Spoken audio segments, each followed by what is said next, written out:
Cordero, soy astrofísico y lo siento por ustedes que voy a hablar de astrofísica y pillo cansado. Curiosamente no soy de Astronomía en Sevilla, sino de una modesta asociación astronómica al sur de Sevilla, se llama Sierra de Guadaira. Bien, pues aquí hay un señor que está señalando en una pizarra un montón de fórmulas, de ecuaciones, de gráficos. Os puedo asegurar de que son todas auténticas. No lo he buscado por ahí, este gráfico es muy curioso. Son todas auténticas y no han pintado unos garabatos. La astrofísica es una ciencia muy compleja, hay que tener un fundamento matemático muy fuerte, pero como dice este señor aquí abajo, la astrofísica se puede hacer simple.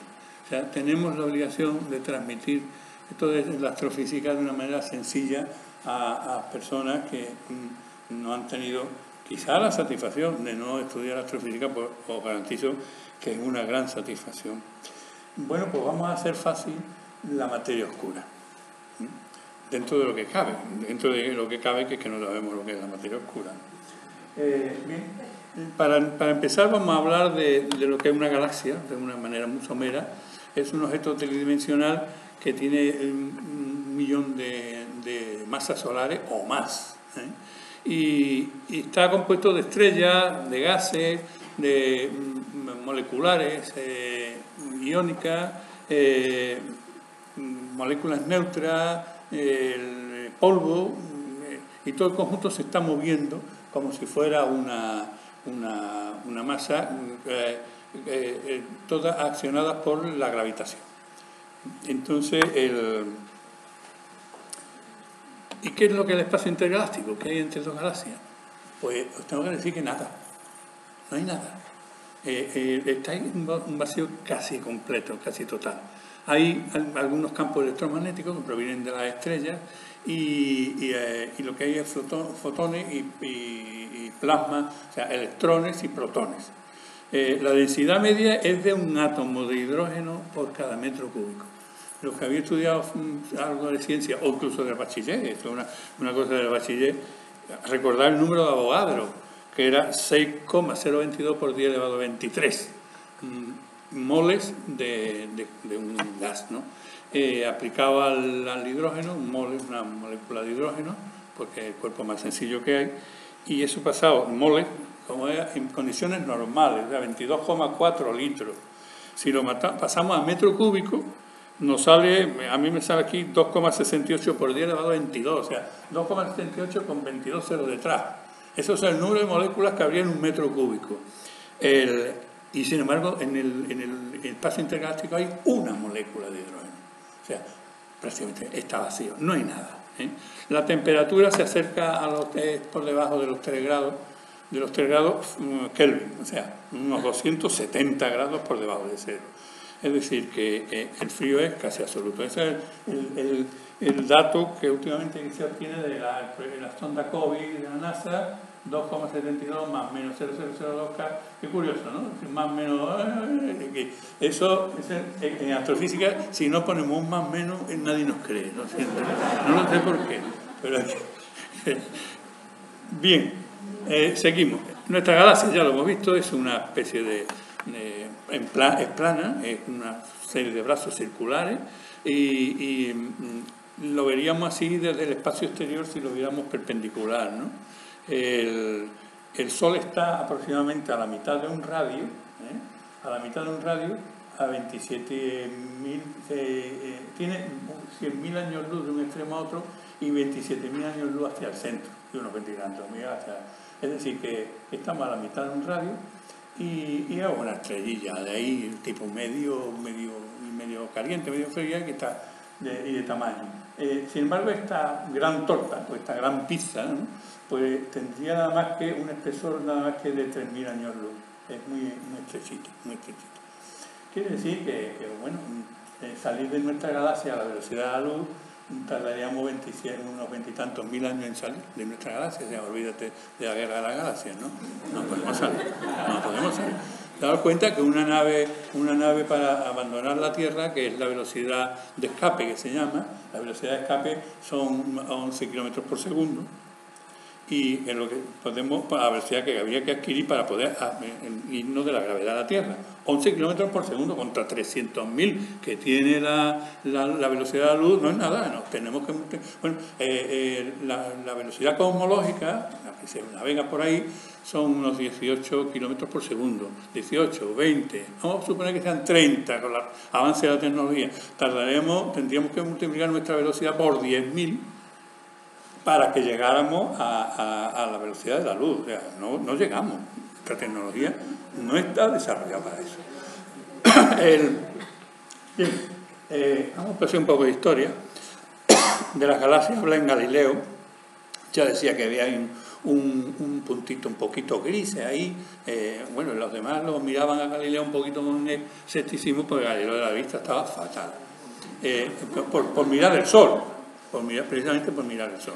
Pero él ya intuía ahí unas nubecillas. Thomas Bright y Immanuel Kant ya hablan de esas nubecitas que están ahí. Immanuel Kant llega a decir que son universos paralelos, universos islas. William Herschel, con un montón de imaginación, dibujó la Vía Láctea, ¿no? Hizo un cuenteo de estrellas, un contaje, y se permitió dibujar esto, ¿no? Y con el brazo oscuro, que se ve desde la Tierra como un brazo oscuro de la Vía Láctea. Muy bien, pero este señor, el William Parsons, tercer conde de Rose, un inglés, se le ve ahí muy él era aficionado a la astronomía y se construyó este gran telescopio. Este gran telescopio que tenía un 80 de diámetro, y con estas cuerdas que se ve, lo tiraba para arriba y lo ponía, y se asomaba por esta escalera, se subía este puente y simplemente el William se asomaba a mirar por el espejo. Era el procedimiento de poder ver, con el espejo que tiene en el fondo. Bueno, pues ya vio galaxias diciendo que tenían una estructura espiral que se podía hacer debido a su rotación. Incluso hizo un dibujo de una. Ya empiezan a intuirse que ahí hay una cosa que no sé cómo funciona esto así.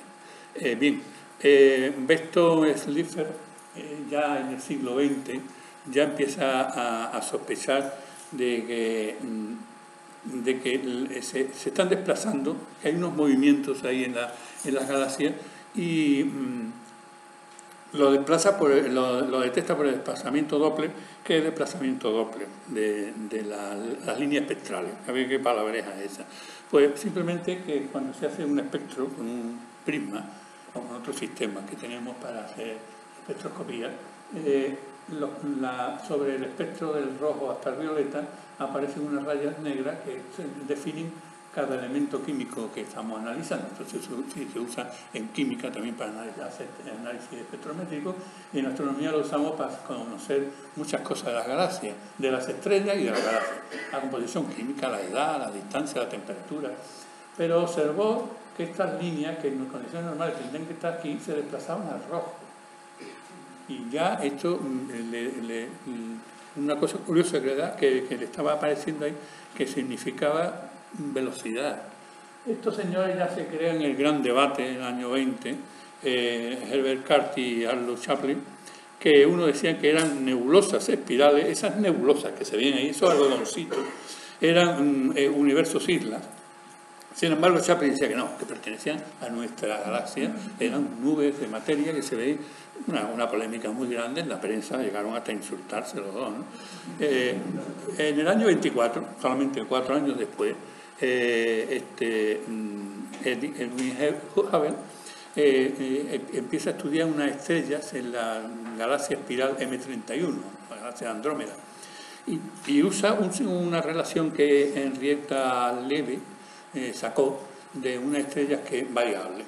Esta señora trabajaba para un astrónomo de la Universidad de Harvard y tenía lo que llamaban el harén de Pickering. Se llamaba Pickering el sujeto. El harén de Pickering, que tenía una serie de señoras que trabajaban comparando fotografías para ver cómo las estrellas cambiaban de brillo.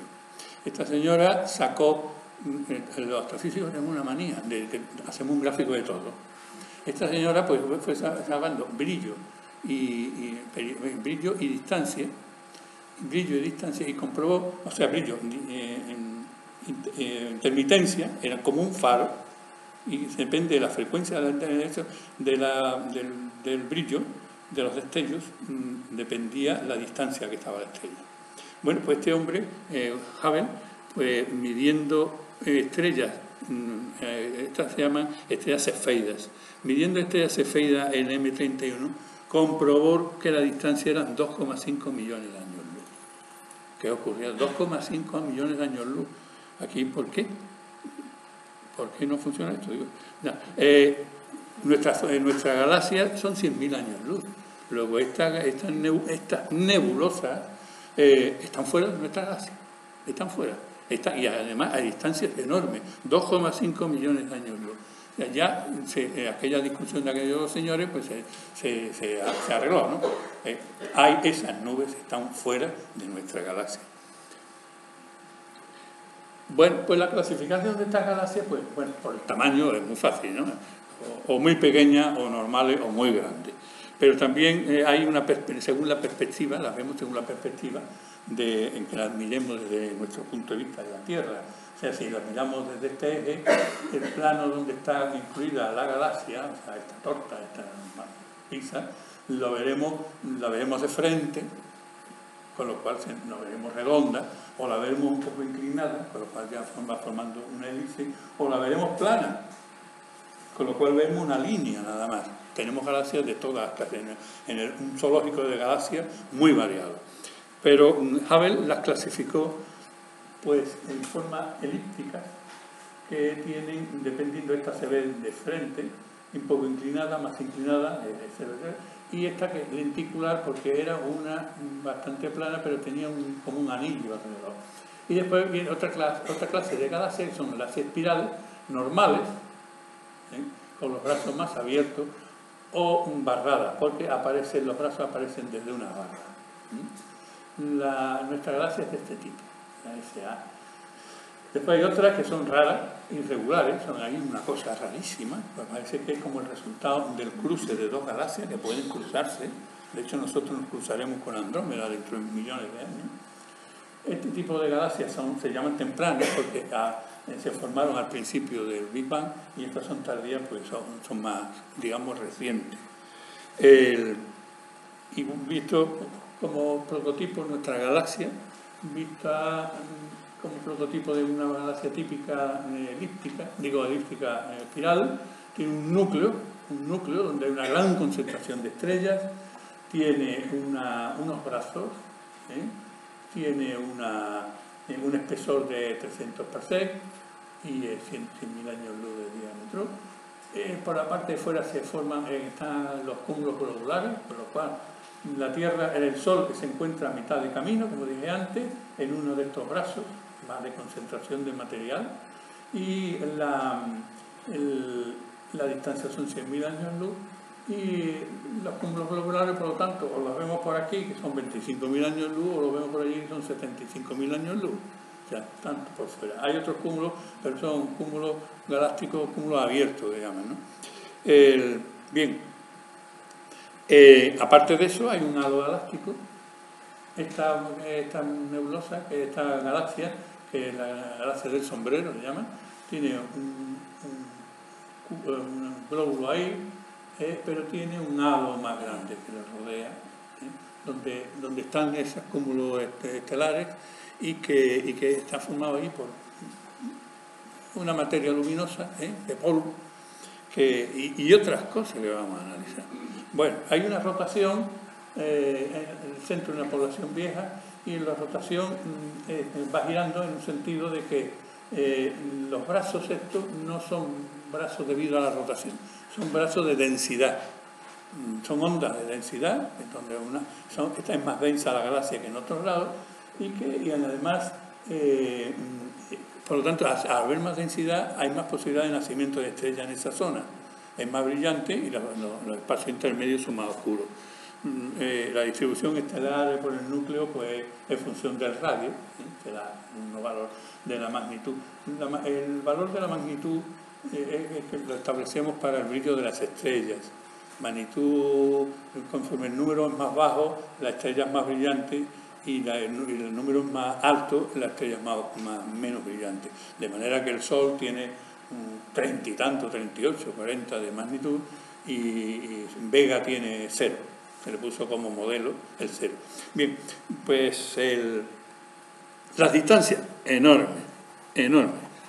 Hay que pensar que el Big Bang tiene 13.700 millones de años y la galaxia que esté más lejano tendría que ser de las primeras que salieron lanzadas.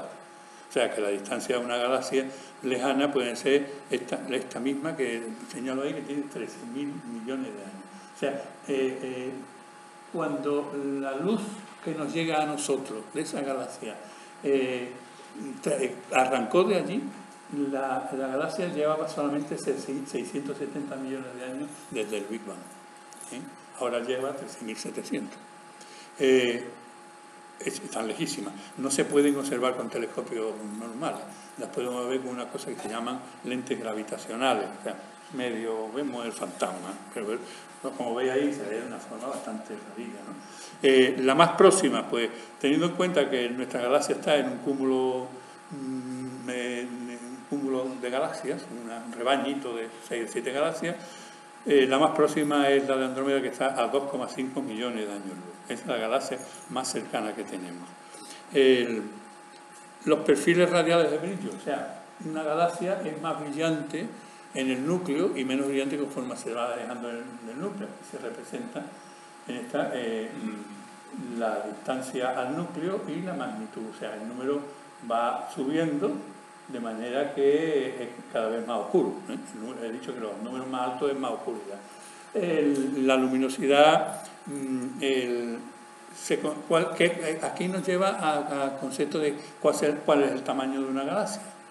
Pues se establece que el tamaño de una galaxia es cuando tiene una magnitud, el brillo, o sea, como una galaxia no es una estrella, que es un punto, que es una pieza grande, pues el brillo se mide en magnitudes por arco segundo al cuadrado, es decir, un cuadrado de un segundo por un segundo, y esa magnitud que hay ahí.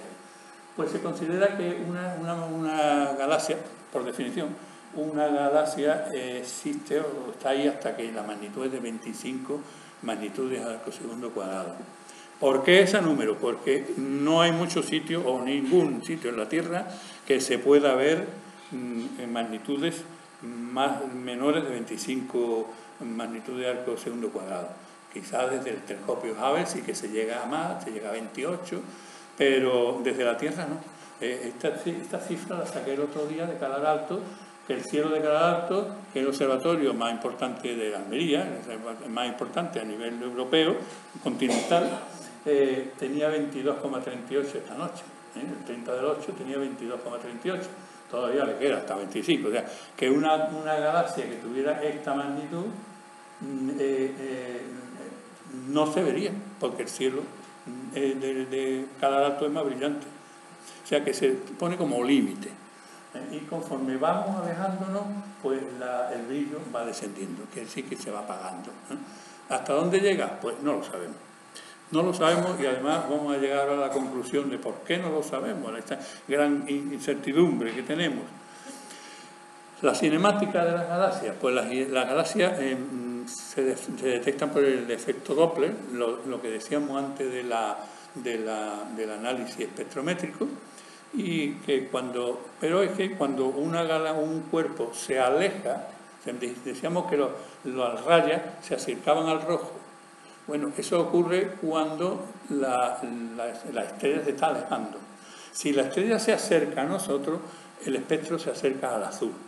De manera que cuando hacemos un estudio espectroscópico de una galaxia, estas estrellas se están alejando y estas estrellas se están acercando. Quiere decir que la galaxia está girándose. Estas se alejan y estas se acercan. Aquí tiene las velocidades a las que se están alejando y acercando. 0 es la zona verde, o sea, el núcleo y la zona que nos coge de frente. Y esta galaxia pues se está alejando y se está acercando. Esto se llama el corrimiento al azul, al rojo, y esto se llama el corrimiento al azul, el redshift, que se habla mucho en astrofísica, habla mucho del redshift, que dice este tío, ¿no? Inmediatamente. Bueno, pues el redshift es que se está yendo, es un cuerpo que se está alejando. En cosmología el redshift es muy importante. Bueno, pues vamos a ver cómo es la dinámica de una galaxia, ¿no? En la física siempre consideramos la masa de todo un conjunto puesto en un solo punto, que puede ser el centro de gravedad, el centro de masa, le llamamos como queramos. Una galaxia que tiene una masa total, consideramos que está centrada ahí, pero vamos a ver cómo está una estrella que andea por ahí, está sometida a dos tensiones. Una que es la fuerza de la atracción, la fuerza de la gravedad, la ley de Newton. Bien, que es la masa, el producto de las masas por el cuadrado de la distancia de aquí a aquí, y por una constante de gravedad. Sin embargo, como se está moviendo, como hemos visto en la fotografía de antes, del rojo al azul, también tiene una fuerza centrífuga, que como también era la ley de Newton, la fuerza era igual a la masa por la aceleración, pues la masa de la estrella, que es la m pequeña, y la aceleración, que es la velocidad al cuadrado partido por el radio, de movimiento rotacional. Esas son las dos fuerzas que está sometida esa estrella particular, que puede ser cualquiera de las que andan por aquí. Bien, pues, para que esté en equilibrio, las dos fuerzas tienen que ser iguales.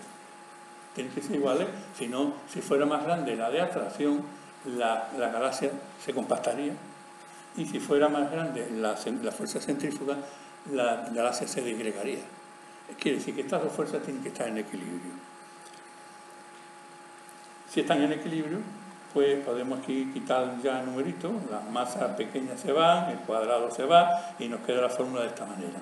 El constante de la gravedad, la masa total de la galaxia y el radio a la que está ese cuerpo, esa estrella, nos da la velocidad al cuadrado. ¿Qué ocurre? Que ya nos da figuraos una cosa curiosa, que no importa la masa de la estrella, sino la masa de la galaxia en total. La masa de la estrella es lo de menos. Este es el teorema del virial. Es más complicado, ¿verdad? Yo aquí lo he simplificado mucho, porque aquí se supone que la masa está aquí en el centro, que la estrella, bueno, está en una sola estrella, pero hay un conjunto ahí, total, que llegamos a la conclusión de que la velocidad al cuadrado que lleva una estrella aquí es proporcional a la masa de toda la galaxia e inversamente proporcional al radio. Esto quiere decir que conforme el radio se va alejando, se vamos cogiendo una estrella cada vez más lejana, el radio es más grande, y al ser el radio más grande la velocidad debe ser más pequeña. Conforme el denominador crece, luego v cuadrado cada vez más pequeña, de más al cuadrado, ¿no? Quiere decir que conforme nos alejamos del centro, las estrellas van girando alrededor a menos velocidad. Por otro lado, las leyes de Kepler nos dicen también lo mismo, para los planetas, ¿no? El cuadrado de los periodos es igual a una constante por el cubo de las distancias. Si lo ponemos aquí y lo pasamos de periodo a velocidades, 2πr repartido por v, nos sale también que es proporcional al radio del cubo. Quiere decir que las leyes de Kepler nos dicen lo mismo respecto a los planetas que están más lejos, más lentos, y los planetas que están más cerca van más rápido. Bueno, pues esto se le llama una curva kepleriana, porque obedece a las leyes de Kepler. O sea, conforme nos vamos alejando, la velocidad va descendiendo. Y conforme estamos más cerca del centro, la velocidad es más alta. Bien, pues esto no ocurre así. En 1932, Jan Henry Oort, el de la nube de Oort, que nos protege de la radiación del Sol, electromagnética, decía que en el vecindario de nuestro sistema solar las estrellas se movían más rápido. Aquí ocurre algo raro. Yo no lo veo esto muy claro. Y el Fritz Zwicky, un personaje rarísimo. En la astrofísica se dan muchos personajes raros, en el año 33 el Fritz Zwicky dijo que ya intuía que ahí faltaba una masa, que hay materia que falta ahí, que no la veo, pero sin embargo mecánicamente a mí me falta esa masa, ¿no? Pues poco después el Horace Basco confirma en una tesis doctoral que hace que la curva de rotación de Andrómeda que había una proporción de masa-luminosidad. Eso es una ley que hay en astrofísica, que hay una relación de masa-luminosidad, contra más masa no más luminosidad y tal cual, pero que tampoco que se incrementaba con el radio, o sea, contra más alejaba, la relación masa-luminosidad crecía. ¿Cómo que crecía? ¿Qué pasa aquí? ¿Que hay más masa, que hay más luz? Al revés, conforme más lejos está, la cosa se pone más... ¿Qué está ocurriendo? Ya en el 59, a Luisa Bolger, que está en un informe que hace en un congreso de astrofísica, dice que la M13, en la M35, en Andrómeda, no gira como predice la mecánica de Kepler. No es una curva kepleriana. Todo el mundo la tomó con M33. Vamos. Al año 60, ya al principio del 70, Vera Rabin, con un astrónomo que se llamaba Ken Ford. Esta mujer estaba en el Departamento de Magnetismo Terrestre del Instituto Carnegie de Washington, trabaja con un espectrógrafo muy sensible y empieza a estudiar espectros de estrellas. Y llega a la conclusión, en una meeting que da en la American Astronomical Society, que la mayoría de las estrellas de la galaxia están orbitando alrededor de la galaxia a una velocidad prácticamente constante. O sea que no es una curva kepleriana, sino que se mantiene una velocidad constante. Conforme se aleja, la velocidad es constante. Conforme nos alejamos, ¿qué ocurre aquí? Nos se alejan del bulbo galáctico y las estrellas son constantes, las velocidades son constantes. Ocurre eso, ¿no? Que la velocidad calculada es una curva kepleriana, sin embargo la que están midiendo es una curva que no es kepleriana, que se mantiene, este ejemplo, por ejemplo, a 200 kilómetros por segundo. Aquí algo, ¿qué pasa aquí, no? Es una cosa que rara, ¿no? Y además se daba en muchas estrellas, se estaba dando en muchas galaxias, muchas estrellas de la galaxia, que no era una estrella particular, sino que daba en muchas galaxias. Bueno, pues si nosotros tenemos aquí la fórmula que vimos antes, que la velocidad al cuadrado es igual a la masa partido por la distancia multiplicada por una constante. Si la velocidad es constante, según nos dice la experiencia, si la velocidad es constante, pues la masa depende del radio. Para que se mantenga este valor constante, pues al crecer la masa tiene que crecer el radio. Esto es en astrofísica se da, y sobre todo en cosmología también, una cosa que se calcula con una fórmula, unas ecuaciones, unas deducciones, y después tiene que venir correspondida por lo que se obtiene, ¿no? de la observación. Nadie tiene una estrella en la mano, ni una galaxia, sino hay que observarla y recibir un feedback de esa información y comprobar que con tus ecuaciones aquello coincide. Si coincide, tu ecuación es buena, ¿no? Entonces, se coincide. Esta observación, esta era lo que se calculaba y esto es lo que se estaba observando. ¿Qué ocurre aquí?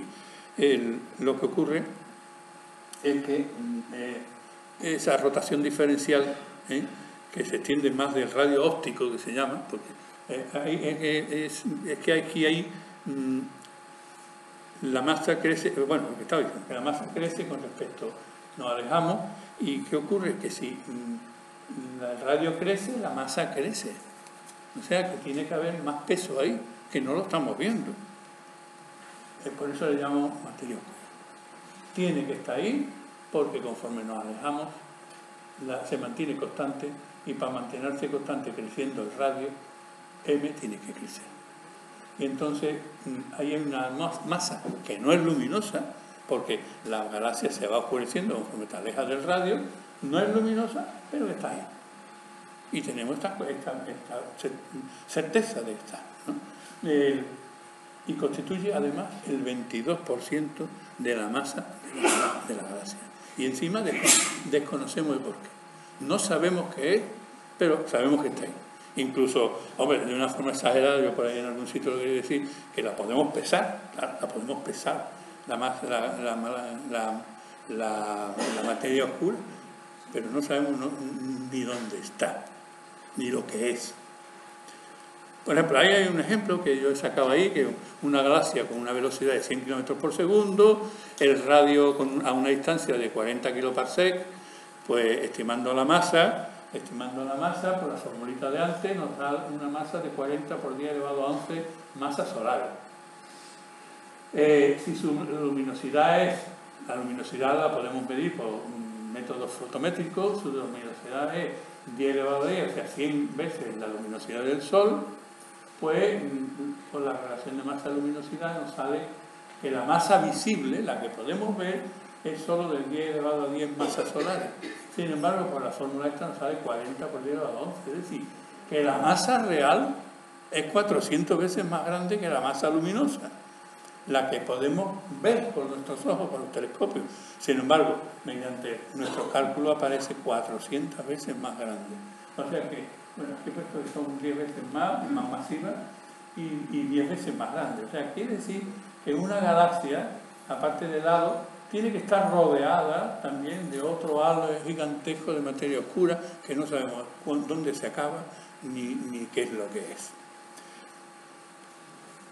Estos son ejemplos de algunas galaxias del comportamiento del análisis de las velocidades radiales, y veis cómo se conserva la velocidad constante entre 200, 300, 150 kilómetros por segundo, pega este subidón que corresponde al núcleo y después se mantiene la velocidad constante. Este es otro ejemplo de un análisis espectrométrico de una galaxia que se aleja y se acerca por este lado, y está la curva, la foto de intensidad lumínica, y aquí veis cómo se vuelve también horizontal en 200 y pico de kilómetros por segundo. O sea que todas las observaciones, toda la experiencia que están teniendo es que las velocidades son constantes y que deben de ser. Esta Vera Rubin le valió la concesión de casi todos los honores de astronomía, salvo el premio Nobel. El 96, medalla de oro de la Royal Astronomical Society del Reino Unido. El 94, el premio Henry Morris Russell de la American Astronomical Society. En el 94, el premio Haskell de la National Radio Astronomical Observatory. En el 2002, premio Gravel de Cosmología. En el 2003, la medalla de Bruce de Astronomía. Y le dieron la mayor medalla que existe de la Nacional de la Ciencia de Estados Unidos en el 93. Murió en 2016. Total, que en conclusión, el 22% de la materia del universo no, porque el universo está vacío, de las galaxias, el 22% es materia oscura y el 4% es lo que conocemos, la materia visible. Solo conocemos el 4% de lo que hay en el universo. Cuando miramos para arriba, solo entendemos y conocemos el 4%. El resto, el 74%, es energía oscura. Es decir, que no sabemos nada de dónde estamos. Sabemos dónde estamos, todas las teorías, cuando el Big Bang, la tenemos con bastante certeza, calculados cuándo fue el Big Bang, la edad del universo, el radio del universo, etc. Pero no sabemos en qué está compuesto el universo, solamente lo que podemos fotografiar. Bueno, pues quizá yo vaya a decir una herejía. Ahora, ¿qué es la materia? Bueno, la pregunta inmediata es, ¿la energía oscura? ¿Qué es lo que es la energía oscura? Hemos dicho lo que pensamos que es la materia oscura, ¿no? Bueno, de la materia oscura tendría yo que decir que hay distintas teorías, se han planteado distintas teorías de la materia oscura, en cuanto que se han dicho que pueden ser machos. Machos, aquí tenemos una manía de ponerle un nombre que sea llamativo a cualquier estudio, y a macho significa Massive Astrophysics Compact Halo Objects, macho. También se le llama otra cosa café, a otra cosa se le llama el proyecto de petrografía de Calar Alto, se le llama Cármenes, pero es Cosmología y no sé cuánto es, pero un nombre que sea llamativo. Pueden ser machos que pueden ser materia que hay en la galaxia que no podemos ver porque no se ha encendido, está ahí oscura, ¿no? Pueden ser estrellas marrones que por no brillar no la vemos, no la vemos. Son estrellas que se compactó esa materia de la galaxia o la nube protoestelar, pero no llegó a prender la reacción nuclear para empezar a arder. Y pueden ser eso, pueden ser también agujeros negros, pequeños agujeros negros. Hay que decir que el núcleo de nuestra galaxia y de casi todas tiene un agujero negro masivo, ¿eh? Y nuestra galaxia tiene un agujero negro masivo. Son agujeros enormemente grandes, que no es un agujero, le pusieron un nombre equivocado, un black hole. No es un agujero, sino simplemente una compactación de materia tan grande que la atracción que tiene, pues está atrayéndose todo lo que tiene alrededor. Incluso su atracción es tan grande que la luz no puede salir. Por eso se llama negro, ¿no? ¿Y cómo sabemos que están ahí? Porque radian en rayo X. Tienen una radiación de rayo X y además, como es el centro de nuestra galaxia, en la estrella del centro de nuestra galaxia hay un conjunto de estrellas que se han ido fotografiando con los años, se ven cómo están girando alrededor del núcleo de nuestra galaxia. Quiere decir que se están cayendo, o sea, antes de caer empiezan a girar. Las velocidades son tan tremendas que emiten radiaciones electromagnéticas que pueden llegar a una fuerza tan grande como que emiten en rayo X, ¿no? Y por la visión del rayo X, por la captación del rayo X con satélite, pues sabemos que ahí hay un agujero negro. Hay otros agujeros negros más chiquititos que pueden tener, que son agujeros negros de tipo estelar, que pueden tener el diámetro de Sevilla, ¿eh? Más o menos, tienen unos 15 kilómetros o menos.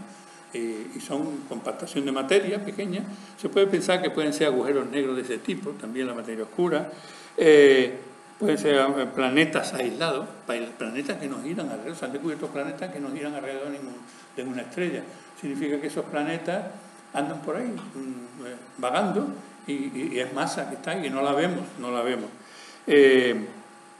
Estrellas de neutrones, que tampoco las vemos. Las estrellas de neutrones se detectan ya más por emisiones electromagnéticas. La conclusión es que la suma de toda esa materia no es suficiente para alcanzar ese 22% de la materia oscura. No es una explicación satisfactoria. Hay otra que es los WIMP, otra que significa Weakly Interacting Massive Particles, que pueden ser partículas de energía débil, o sea, energía tipo subatómica.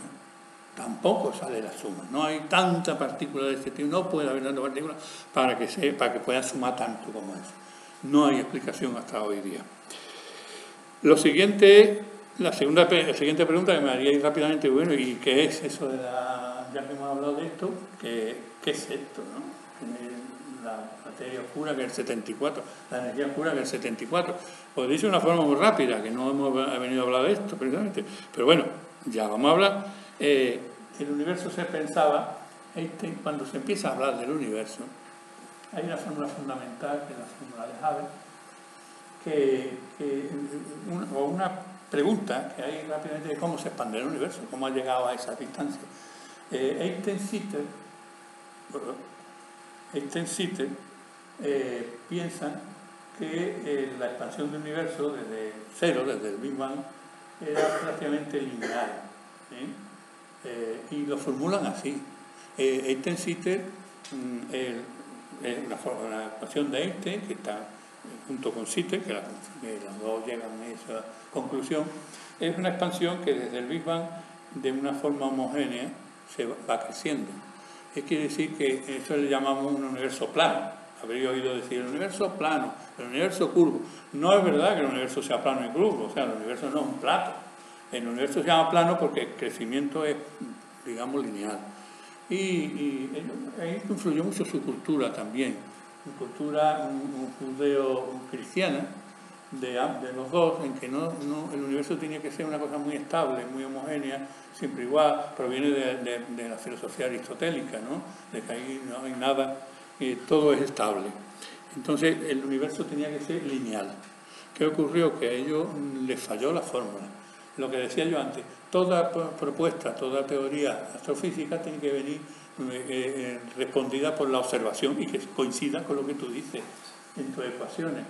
fue Friedman, un astrofísico ruso, que además no era astrofísico, era los que miden el campo, topógrafo, pero aficionado al astrofísico, un gran astrofísico. Y un sacerdote jesuita, Lemaitre, que llegaron a la misma conclusión por dos caminos distintos, que el universo crecía de una forma parabólica. Hay otras teorías que el universo se curva, incluso el universo curvo, que la expansión nos va a llevar, la gran expansión nos va a llevar a una compresión, el Big Bang y el Big Crunch, otra vez nos compresionaremos. Eso está descartado, pero lo que hoy día, lo que nos responde la experiencia es que la ecuación de Friedman-Lemaitre es que el universo crece de una forma parabólica. Quiere decir que no crece, como decía Einstein, sino que crece cada vez más velocidad. Eso lo confirmó después Hubble, diciendo con la famosa fórmula de Hubble que la velocidad es igual a una constante multiplicado por la distancia. Una constante, la famosa constante de Hubble, que todavía tampoco está muy fina puesta, pero bueno, que conforme la distancia es mayor, la velocidad es mayor, crece linealmente. Pues Friedman y Lemaitre establecieron, cuando establecen las ecuaciones Einstein-Cite, le tienen que agregar un sumando a su ecuación, un sumando que se llama la constante cosmológica. Quiere decir que, como no le salía bien, súmale algo ahí, visto en pocas palabras, ¿no? Un chapuz que el mismo Einstein declaró que fue el gran error de su vida. Y fueron Cite y Lemaitre y Friedman, estamos hablando del año 20 y tanto, fueron los que le añadieron, los que explicaron ese sumando, le pusieron número a ese sumando. De manera que si estos coeficientes representan la materia y la energía, y si le ponemos 5, o sea, un valor, pero 0 a la materia oscura, a la energía oscura, la curva se cierra. Esto es muy complejo de explicar en astrofísica, es un proceso muy complejo, con muchas matemáticas, muchísimas, y la curva se cierra, quiere decir que se comprime otra vez. Si le ponemos un valor 1, vamos disminuyendo, la curva se va acercando a la recta, ¿no? O sea, la velocidad de expansión es uniforme. Si le ponemos 3, aumentamos materia, es la fórmula de Einstein-Cite, y si le ponemos 0,3 y 0,7 a energía oscura, nos sale la curva de Friedman-Lemaitre. Quiere decir que estos valores, por eso hablábamos antes de que uno era el 22, aquí con 30, y el 70% de energía oscura. ¿Y qué es la energía oscura? Pues a lo mejor voy a decir una herejía. Es un coeficiente. La energía no se sabe lo que es tampoco. Un coeficiente que le hemos puesto ahí. Un coeficiente, este chorizo que parece una formulaca, todo esto es una explicación, no es una fórmula, no salgáis corriendo. Son 3 sumando. Esto es mucho más completa fórmula. De llegar a estas conclusiones es muy, muy complicado. Pero bien que la fórmula de Hubble era que la velocidad es igual a una constante de Hubble, h, multiplicado por la distancia. O sea que conforme la mayor la distancia, mayor la velocidad. Pero la constante también depende de algo. O sea, h0 es la constante de Hubble ahora. Pero h sub z es la constante de Hubble en esa galaxia que está a 1000 millones de años luz. Ha variado. ¿Por qué? Porque el espacio se curva. El espacio está curvado. De manera que tenemos que acudir a una nueva geometría. No nos vale la geometría de Euclidea. Tenemos que ir a una geometría nueva. Se llama la geometría de Robinson-Walker. Una geometría que es curva. O sea, si representamos... Y además es una geometría que tiene 4 dimensiones. O sea, que todavía, si la geometría de 3 ejes es complicada, de 4 ya es como si los ejes no fueran rectos, sino que hicieran así caprichosamente, y conforme el espacio se va curvando. Entonces, esto se representa por un coeficiente. O sea, esta es la fórmula de Einstein. El z es un coeficiente de desplazamiento, es lo que significa el desplazamiento de las rayitas del espectro, está representado por el z, y el coeficiente de la masa, la densidad de materia, la masa. Y esto era el sumando aquel que decían esto que era la constante cosmológica, que fue lo que aportó Friedman y Lemaitre.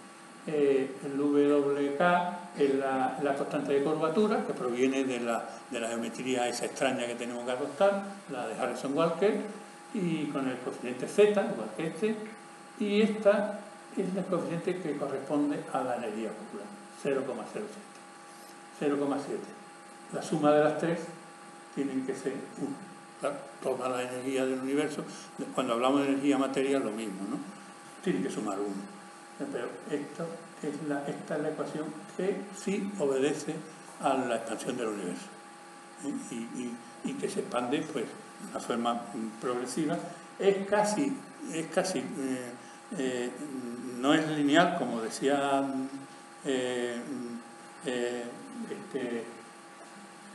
vaya, se me ha ido. No es lineal, es ligeramente curva, expansiva, porque este coeficiente vale 0,0001, muy pequeño, ¿eh? Si valiera 0 sería lineal de la ecuación de Einstein, pero vale 0,001 y corresponde a esta parte de la ecuación, a este sumando. Y este, que es el gordo, es la densidad de energía. Y esto sí obedece a las ecuaciones de Einstein. Por eso decía yo que la energía oscura es un coeficiente que se ha puesto ahí para explicar una cosa que no tenemos explicación. Es terrible, pero no lo sabemos. Yo creo que con esto he terminado. Si tenéis alguna pregunta que hacerme que yo pueda contestar, encantado. ¿Eh? La basura galáctica que dijiste, una vez, aparte del anillo, una diapositiva tenía una nebulosa y una basura cuántica. Y dices, no vamos a hablar de qué más cosas tiene. ¿Sabes lo que te digo? No. Yo no sé qué se le llama basura galáctica. Bueno, basura galáctica era... aquí. Basura galáctica es polvo molecular. En la galaxia se está encontrando desde que teóricamente debía ser hidrógeno, porque en la expansión del universo, en el Big Bang, lo que se van formando son los átomos más sencillos, el hidrógeno, ¿eh? Un protón y un electrón girando alrededor, lo más sencillo que hay. Después hay helio, hay carbono, hay nitrógeno, ahí incluso se están encontrando ya moléculas, moléculas de casi todo es de materia inorgánica, aunque se están encontrando algunas moléculas complejas de materia orgánica, o sea que eso le llamamos todo polvo, un polvo que en algunos sitios se puede compactar lo suficiente y la gravedad comprimirlo tanto que la temperatura llega a 15 millones de grados, y esa es la temperatura de la ignición nuclear al formarse la estrella. Y eso es lo que le llamamos basura. No es basura, es polvo, ¿eh? No sé lo que yo ponía ahí, ¿no? Cúmulos globulares y aumentos estelares de miles y millones de estrellas. Pues eso es lo que le llamamos de polvo. Otra cosa que no puede confundir es lo que se llama basura espacial. La basura espacial es la basura que vamos dejando con nuestros aparatos que estamos dejando por ahí. Esa es basura espacial. Eso es la basura espacial. Y puede ser peligrosa en el sentido de que algunas veces cae sobre la Tierra. Claro, si te cae un cacharro de un satélite que es del tamaño de esta mesa, pues tienes que tener muy mala suerte para que te dé a ti encima.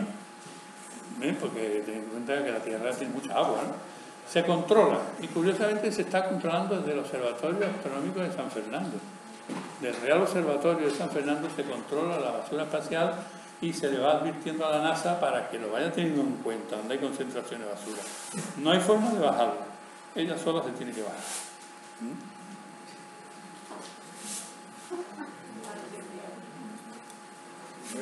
Sí, no, pero vamos, como está cerquita.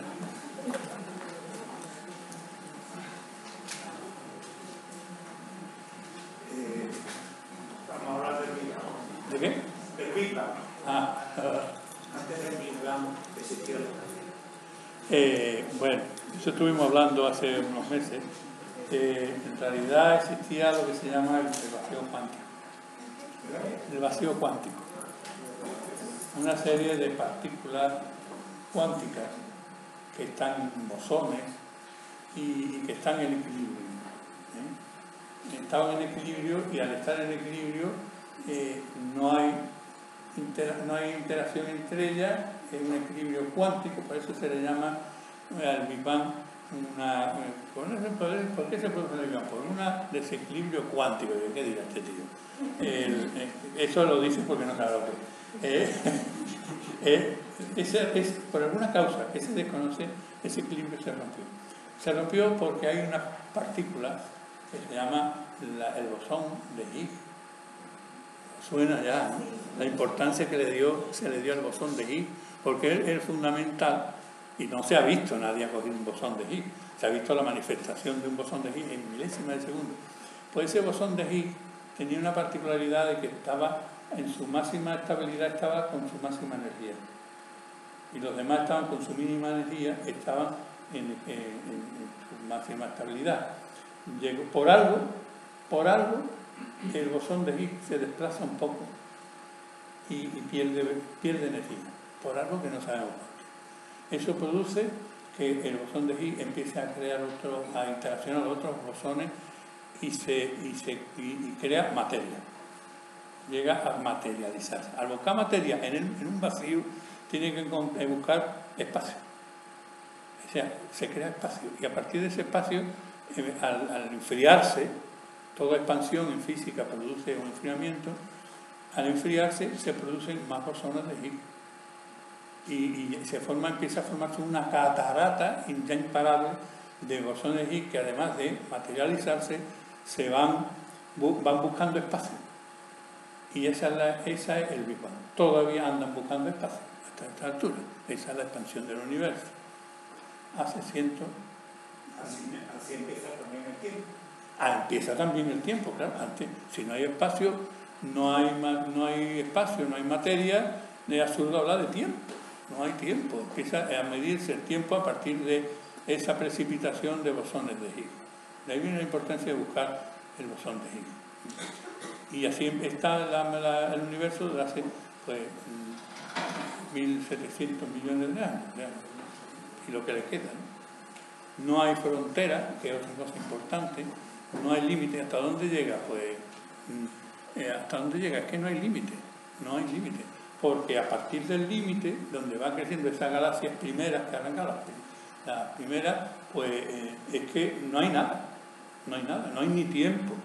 El concepto de frontera significa de que había un filósofo griego que decía: si tú me estás observando, si tú estás mirando desde fuera, ya pertenece al sistema, o sea que está integrado con él. O sea, no hay una visión exterior del universo.